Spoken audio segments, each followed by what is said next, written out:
هنا يا صديق، وقف هنا. ده هو المكان يا بانجا. اي انزل انزل.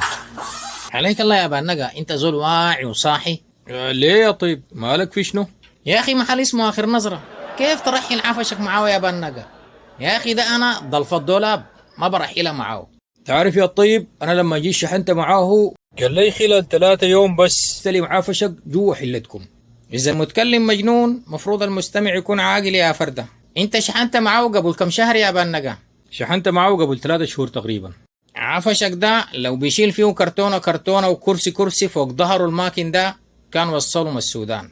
يا اخينا، يا اخي انا ما قلت لك تصفر شفقان كده مالك؟ يا اخي اصبر لتين، يا اخي دي فوق ال3 شهور، صبر شنو ده؟ اسمع، انت المحامي حقه، ما تتدخل في حاجة ما بتخصك يا اخينا. احنا شعارنا تصبر بس. هسه دي اشكال اشحن معايا يا بانجا.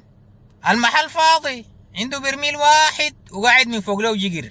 تعرف هسه عندي الواح طاقة شمسية ما اعرف اشحنها مع منه. ده سؤال لك يا بانجا. يا اخي ما تشحن مع ناس فيصل وابراهيم. فيصل وابراهيم ديل شنو؟ دي الناس بلدية حبوب لخدمات الشحن. في زول ما بيعرف بلدية حبوب؟ بلدية حبوب لنقل العفش، شاشات وثلاجات وغسالات، وتغليف خارجي وداخلي، وصندوق خشب للحماية. ويوجد لدينا شحن سريع من أسبوع إلى 12 يوم. للتواصل على الأرقام الظاهرة على الشاشة.